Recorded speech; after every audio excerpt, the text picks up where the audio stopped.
Good morning. I'm just waiting. There's 3 different presentations, so they have to load them separately onto the computer. So it's just taking a second before we begin.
Dr. Ahmed, may I begin yet? I can start? Thank you. Well, good morning, and thank you for being here this morning.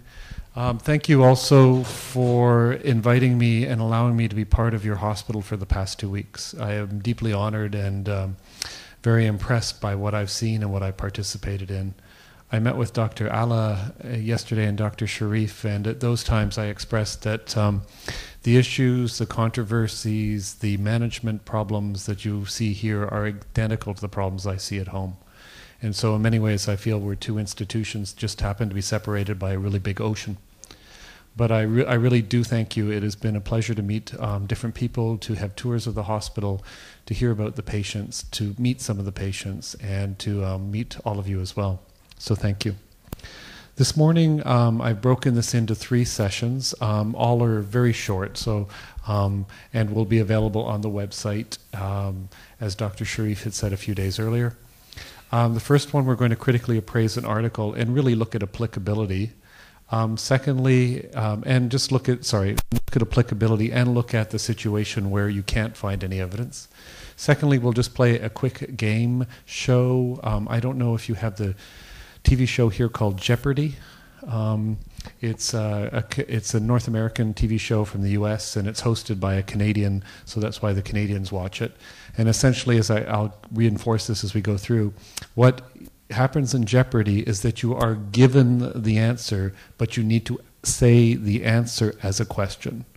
So if somebody said the largest children's hospital for cancer in Egypt, the answer would be, what is Children's Hospital of Egypt? That's how you would do it. So you'd have to give it as the answer as a question. It's been a long-running TV show, so we're going to play a short game of that, and then I would just like to summarize some of the things that we've accomplished. So firstly, we're going to look at a systematic review, again, just to reinforce the techniques that you've gone through. And this is unfortunately for me the last time today, so that you'll be able to critically appraise a systematic review, and we'll complete a knowledge test about that. I just would like to review with you one more time that we've gone through different steps of evidence-based medicine over the past 2 weeks. The very first day, and we've been reinforcing this as we've gone through each of the sessions, each of the 8 different sessions, that you need to form a really good question. And those are questions that, sometimes to answer your knowledge, they are background questions. Who, what, where, when, and why, and how. And we use those a lot when we're trying to find out new information about new diseases we don't know or new diagnostic tests. Foreground questions are questions when we're trying to find out information that will help our patients. And we use the PICOS model: the patient, the problem, the population being addressed, the intervention, the comparison intervention, the outcome, and the study type. And we had an episode, we've reinforced that each of the sessions that we've gone through. Then the next step is finding the evidence. And we said there were 2 different types of evidence. There's quality filter evidence, and then there's And those are things such as TRIP database, clinical evidence, Google Scholar, Cochrane database. And then there's search engines which will help you find quality, such as PubMed clinical queries. And I was talking to one of the physicians here yesterday, and one of the things that I didn't have an opportunity to remind you, that in the top right-hand corner of PubMed, no matter what page you're on, there's something called My NCBI. And there you can join free. It doesn't cost you anything. And the search, you can save your searches. So that if you're searching at work and you quickly want to save because you have to go off and resuscitate somebody, you just click the save button. And then you can go at home when you're at home and you can access that saved document. And that search is available for you.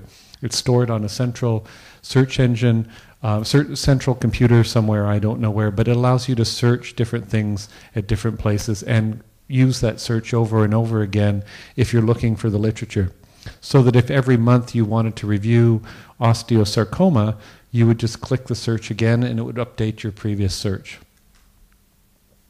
It's very helpful, especially if you have a very complex search that you've taken a little while to put together, that you may want to keep because you want to research more in.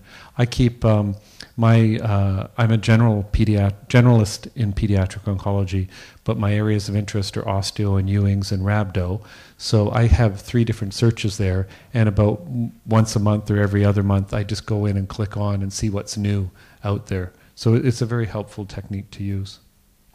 Then we went through the third step of evidence-based medicine, looking at validity of therapy articles, and we reinforced the concept of randomization, intention to treat analysis, and the idea of blinding or allocation concealment. And then we practiced on reading a few articles there. We went to a systematic review. We said the validity of a systematic review is slightly different. You have to look at the steps of evidence-based medicine. So what's the question? What's the literature search? What's the quality of articles? And specifically, one of the things we're always concerned about, publication bias in a systematic review. And then we concentrated on the concept of heterogeneity and why all the studies need to be similar to combine them and why we want a p-value that is closer to 1. So today I'd like to go through a clinical case scenario, quickly work with you appraising that systematic review, talk about application, and then doing an evidence-based medicine game. So a physician was on an airplane flight from Frankfurt to Cairo, and as he gazed out of the window of the plane, it was over the Mediterranean Sea, he was suddenly struck by the idea of what if he had to evacuate the plane in the parachute? And really, was there any evidence out there that parachutes actually worked? So he did a search, and he said, among pediatric oncologists on a flight from Frankfurt to Cairo, does a parachute versus no parachute lead to increased survival? And I thought that the best way would find that would be a systematic review, because that would be the best or the top type of evidence. I converted those in. I went to PubMed, and on the left-hand side of PubMed, you can select MESH headings, medical subject headings, and I thought, well, you're in an airplane, so it should be an airplane accident or an airplane death. So that actually mapped to aviation accidents. And parachutes actually map to protective devices. I pumped those into PubMed, and I got 102 articles, of which the fourth one was Parachute Use to Prevent Death and Major Trauma Related to Gravitational Challenge, a systematic review of randomized control trials by Dr. Smith. And that's the article you have with you. We can actually find most of the information because it is a structured abstract right in the abstract of the article. And so just to answer the 4 different questions as we go through to assess the validity of this article, the first question, did the review explicitly address a sensible clinical question? And if you look in the article, it's quite clearly stated in the objectives to determine whether parachutes are effective in preventing major trauma related to gravitational challenge. So the questions there, it's succinct, it's tight. It would be an interesting outcome for us. So the next thing I want to know, did they do an exhaustive and complete search? Well, they said within the body of the article that they searched for randomized controlled trials, which we have talked about are really good evidence. They did use they used Medline, they used Web of Science, which is another database that sort of cross-links with Medline and basic science research. They used the Elsevier database called Embase, remembering that about 60% of articles, 40% of articles will be found in only one. They went to the Cochrane Library, so a really good site. They looked at internet sites and they looked at citation lists, and the words they used were parachute and trial. They wanted to be as broad as possible, so they didn't look for any language restrictions, and they included any studies that entailed jumping from a height greater than 100 meters. And they accepted that the intervention was going to be some sort of fabric device, usually called a parachute, secured by strings to a harness, and during a free fall with the purpose of limiting the rate of descent. And they excluded studies that were not randomized. So it sounds pretty good, like they were looking for the literature search. They were pretty broad and specific. So, quality of the articles. So they completed this search, and I tried it again last night. And our search strategy did not find any randomized controlled trials of a parachute. So we've got a really good research question. We've got a really good literature search. They've been very broad, but there's nothing out there. So what are we going to do? Well, we can't even assess the reproducibility. We can assess the reproducibility of this study here, as I did last night, but we're stuck with what should we do? Because we can't say that there's any results that we can analyze. We can't assess similarity or heterogeneity. There's no overall results, and there's no precision of those results because there's no results. Now, they did, in their article, say, they did give some, and this is a BMJ format that's helpful for quickly scanning articles. They said parachutes are widely used to prevent death and major injury from gravitational challenge, that the use is associated with adverse effects due to failure of the intervention, and studies of free fall do not show 100% mortality, and they actually have a reference for that in the article. I think it's reference number 4. What this study adds is that they couldn't find any RCTs. The basis for parachute use is purely observational, and its apparent efficacy could potentially be explained by a healthy cohort effect. And what they mean by that is only healthy people, fit people are using using parachutes, because if you're terribly sick, you're not going to be able to use a parachute very well. And then they said individuals who insist that all interventions need to be validated by an RCT need to come down to earth with a bump. So it was done as a fun document, but the idea is when you're searching, and this is the absurd situation, but when you're searching for information, you're not always going to find evidence out there that's relevant. And people have done work, and the nice thing about a systematic review is that you know somebody has done a search to show there's no evidence. Now, it's totally absurd in this situation because observationally we know if I was going to jump out of an airplane, I'm going to make sure I have a parachute on because my colleagues who I've observed at jumping always had a parachute, and they did much better than I could even suppose people jumping without a parachute. So some of the situations are absurd, but the situation is that many times you're not going to be able to find a lot of evidence, or you're going to find evidence you're going to find evidence that doesn't jive. And that's where evidence-based medicine uses patient preferences, physician preferences, and physician values to incorporate in the management of your patients. The evidence may be very strong, and you'd hopefully be swayed by stronger evidence, but in a lot of situations you're going to have only weak evidence, and you're going to have to make a decision. And people are going to say, well, evidence-based medicine hasn't helped you. Well, it actually has helped you because you have formulated a question, you have searched for the information, and unfortunately there is no information out there. Hopefully that will spur other people on to develop research, and hopefully that's one of the things that I've left with you here, is to keep asking questions, and when you don't find an answer, start to think about how could you design an experiment, how could you design a study, how could you detail what you're observing in that situation. So what I'd like to do now is play Jeopardy. I'll just post the rules first so you know. So in Jeopardy, you pick a category. The categories, when you'll see it, will have a point value. And then you get an answer, and you have to formulate it as a question. And if you tell us the correct question, you'll win the points that are there. So we're going to play single Jeopardy. And I guess you can't hear that from the... Good scores from each of our contestants. Let's get to work now in Double Jeopardy. See how well they fare in this round with the 2 daily doubles to help them add to their winnings quickly in these categories. Let's take a look. What do we have? We've got work. Okay. So now I got to figure out how to shut that off. Okay. So the headings are questions, study design, searching for the evidence, validity, and results. Would somebody like to start?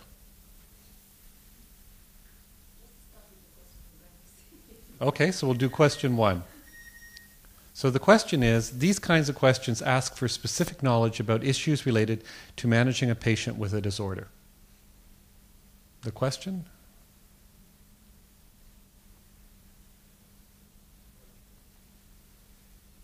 Anybody?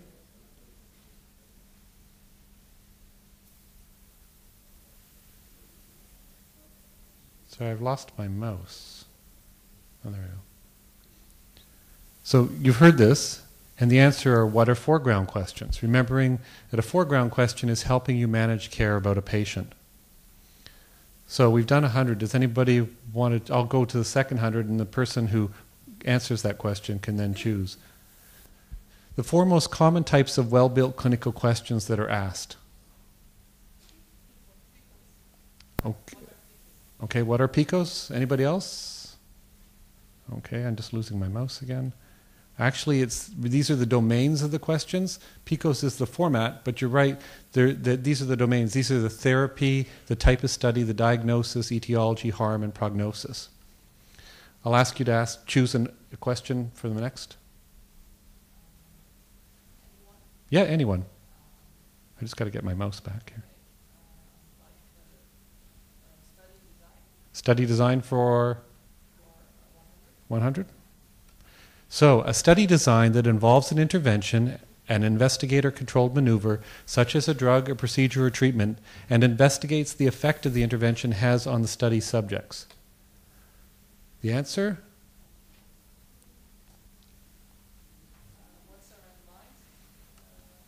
What's in a controlled study? An experimental randomized trial, so that's correct. So you get 100 points. You get to also choose the next question. Study design for 200. This study design attempts to obtain greater statistical power than could be achieved by individual small studies. Anybody? What's meta-analysis? Let's see if that's correct. What is meta-analysis or systematic review? Bonus. You got 200 points. Next. Which question would you like? You can be searching for evidence for 100 points. A collection of databases focusing on clinical trials and systematic reviews. I heard somebody say, what's the Cochrane? Let's see if that's the right answer. And you're right, so you get 100 points. Next question you like? Dr. Samira? Results for just 100? You don't want 500? Okay. The proportional reduction in rates of harmful outcomes between experimental and control participants. It is calculated by dividing the rate of harmful outcome in a control group minus the rate of harmful outcome in the experimental group by the rate of the harmful outcome in the control group. CER minus EER over CER, used with a beneficial exposure or intervention. What is relative risk reduction? Bingo. So you get to choose the next one. Results 200. So you're sticking with results because you feel comfortable there?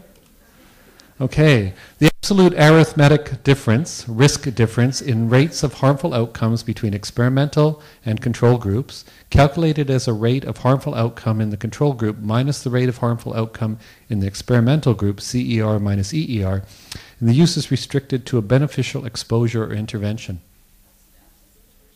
Sorry? Okay, so we've got 2 answers. Let's see, they're both the same. What is absolute risk reduction? Good.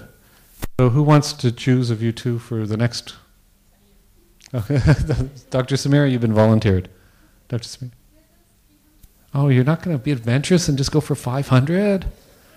The probability that results as or more extreme than those observed would occur if the null hypothesis were true and the experiment were repeated over and over.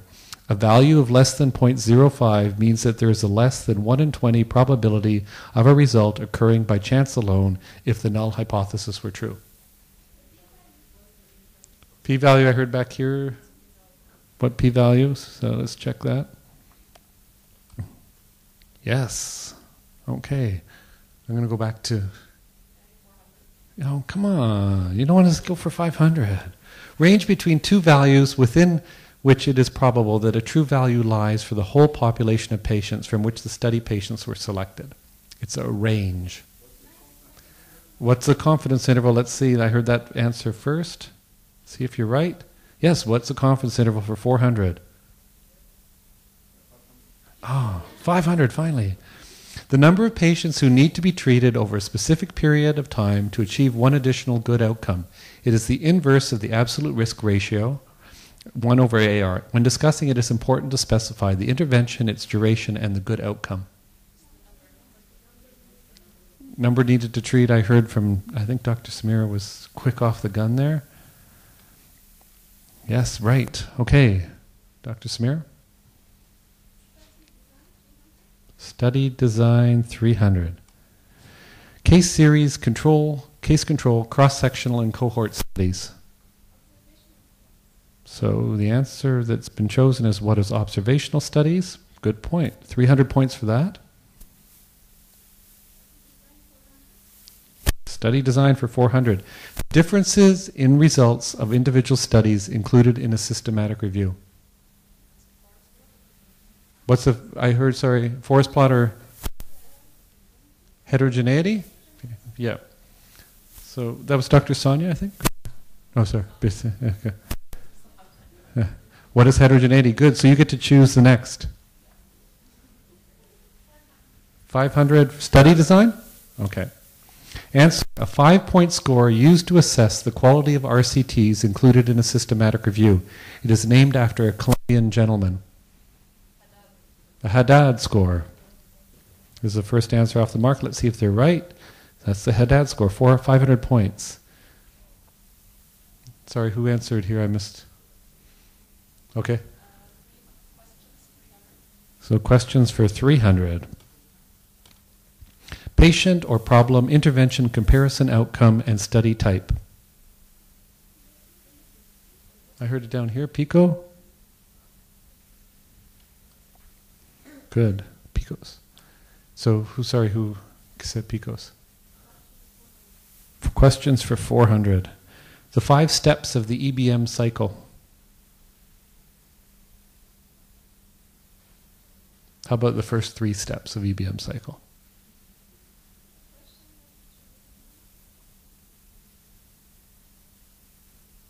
Question, literature review, anybody got the last one?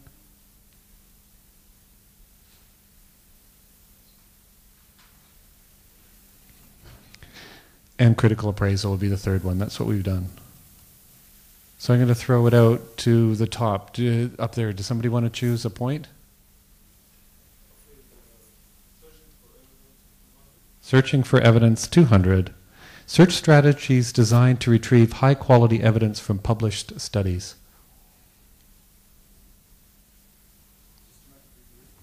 Let's see, systematic. What's a systematic review? What are the EBM filters or clinical queries? Remember, we were talking about the search. I'll give it to you anyways, because I'm in a generous mood. What question would you like next? Searching for evidence, 300. On average, 1 inch of rain is equivalent to how many inches of snow? This is a Canadian question.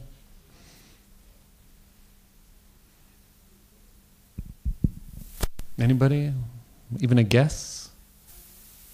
So 1 inch of rain is equivalent to 1 inch of snow? Actually, it's about 10. Sorry, I know that's not evidence-based medicine. Pardon?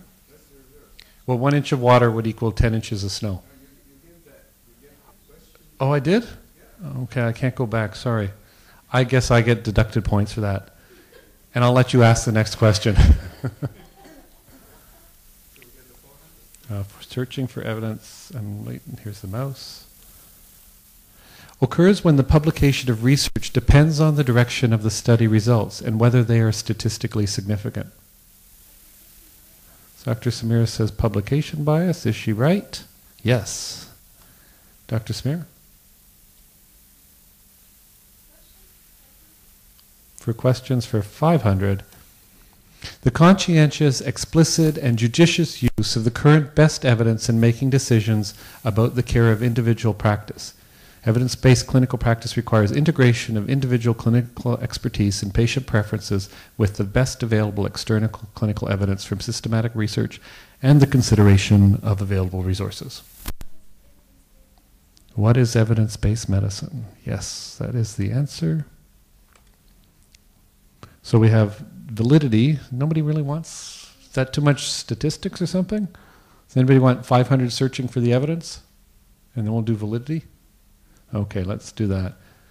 A medical search engine with emphasis on evidence-based medicine and clinical guidelines and queries, including content from Cochrane and Bandelier. Don't fall over it. What's the TRIP database? And we'll go to validity. Want to start at the bottom and work up? 500. A systematic error in design, conduct, or interpretation of a study that may cause a systematic deviation from the underlying truth. Right. What is bias? 400? We'll just go up the list. A form of measurement bias that occurs when patients whose status on the outcome or endpoint of interest is unknown. Remember the critical appraisal worksheet? Close. Just down the worksheet a tiny bit. Just one question below those. Pardon? So what is follow-up? It's the question where you don't know what's happened to people, and we had to make sure that we kept as many people in the study from the beginning. 300?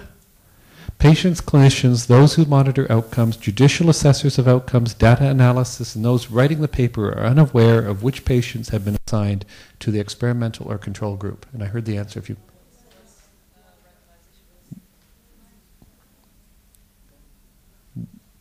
I heard sort of parts of it, but this is actually the quality step we're looking at when we use the worksheet. Good. Blinding. And for 200, analyzing study participant outcomes based on the group to which they were randomized, even, I heard it already, intention to treat. So I do want you to remember that as you go through. So just the intention to treat analysis is important. And the very last one, the very last question, validity for 100 points, when putting individuals into groups by chance, usually done with the aid of a table of random numbers. And bonus, yeah, what's randomization or random allocation? And we're finished that. So I'd just like to take a second and summarize again where we are. I just want to quickly walk through what you've accomplished to remind you that you can do evidence-based medicine, and you have done it for the past 2 weeks, and encourage you forward into the future at this hospital. So there's some really good quotes out there. Don't confuse me with the facts. My mind's already made up. I wouldn't believe this even if it were true. And the essence of wisdom is the ability to make the right decision on the basis of inadequate evidence. Alan Gregg is actually one of our big pollsters that the government uses to find out if they're thinking the right way. But really these are statements that you're going to have to deal with any time that you say that you're using evidence-based medicine. There is some resistance out there, and you've probably felt it at different times, and you may still have some here, and that's okay. But if you can walk away from here and ask questions, then you're miles ahead of where we started 2 weeks ago. So we went through just quickly, we went through background questions that they were composed of 2 parts, and then we looked at foreground questions and PICOS. Then we went through finding the evidence, we looked at PubMed clinical queries, and then these are 4 really good examples of quality filtered literature sources. As I think several people have tried TRIP database, it's quite useful. As you saw, it also gives you the access to e-textbooks right off the site. So it saves you time searching, and it gets you where you need to go. And you can also use Medline because it's built right into it, and it's free. Then we went through validity and results, and we calculated, and we played with relative risk reductions, absolute risk reductions, and we talked about number needed to treat. We did systematic review, and we looked at heterogeneity and p-values. Well, what are you capable of doing? You've shown me over the past 2 weeks that you're very capable of composing well-built clinical questions using PICOS. From talking to several of you and different situations, it's quite clear that people are starting to feel comfortable using quality filtered literature sources, such as through the TRIP database. I showed you that using a worksheet in critical appraisal is quite simple and a stepwise approach to assessing the clinical health literature, and that answering clinical questions that are important to you and your patients is what will motivate you to be evidence-based. In the future, unfortunately, it's the tip of the iceberg. We've only covered a very small part of evidence-based medicine, but you've covered 2 of the 5 steps quite comfortably, and you're starting into critical appraisal of articles. So really, to build a children's hospital that uses evidence-based medicine to have the best practice for all our children. It'll benefit your children here. It will benefit children around the world as you start to publish information. It will benefit the children that I care for in northern Alberta.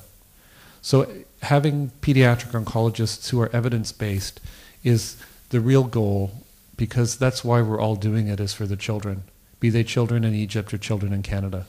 That's why we do evidence-based medicine, because we want the best practices possible. And hopefully, if you use this, you'll be perceived and then knowledgeably known to be a leader in child health in Egypt, if not Africa, if not the Middle East, and if not the world. I don't know, I use Google Translator. I don't know if that says exactly what I said in English, but Google Translator, I didn't check the evidence of how good it is, but I just wish you all the best in your journey of evidence-based medicine. And I thank you so much for inviting me and letting me be part of your hospital for 2 weeks.